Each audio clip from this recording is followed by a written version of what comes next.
बिस्मिल्लाहिर्रहमानिर्रहीम। अस्सलाम वालेकुम व्यूअर्स, एक और नई वीडियो के साथ हाज़िर खिदमत हूँ। दांत चेक कर लेंगे, बकरी के 8 दांत हैं और पीछे इसके एक फ़ीमेल बच्चा है, पट है, लेली है। माशाल्लाह दोनों जानवर फुल एक्टिव, फुल चारों हैं जी। बकरी के नीचे दूध भी है, तकरीबन 2 टाइम का होगा, 1.5 kg तक। और बच्चा बच्चा ख़ुद ही पीता है। बकरी अच्छी है माशाल्लाह, काली मक्खी चीनी, फुल अच्छी हाइट लेंथ में। कानों की लेंथ चेक करें जी, हर तरह से फिट फाट और ख़ूबसूरत जानवर है। जिस मेरे भाई को पसंद आता है, जिसको अच्छा लगता है, वो मुझसे रब्ता कर सकता है। हाफिज़ गॉड ट्रेडर्स, हाफिज़ सैफुल इस्लाम, लोकेशन है पत्तों की। मज़ीद मालूमात के लिए व्हाट्सएप पर रब्ता करें। मज़ीद अच्छी गॉड्स के लिए भी आप मुझसे रब्ता कर सकते हैं, डिमांड भी बता सकते हैं। इंशाल्लाह डिमांड की भी आपकी पूरी की जाएगी।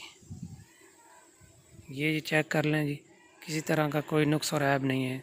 अल्हम्दुलिल्लाह हर तरह से फिट फाट और चारों देखें जी। अल्हम्दुलिल्लाह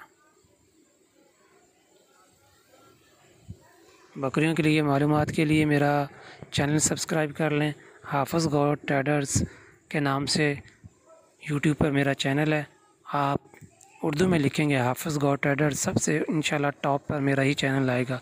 आप प्लीज़ उसको सब्सक्राइब करें। इंशाल्लाह नई मालूमात और नई वीडियोस बकरियों के हवाले से आपको मिलती रहेंगी। अल्लाह हाफिज़, फ़ी अमानिल्लाह, रब रखा। पाकिस्तान जिंदाबाद।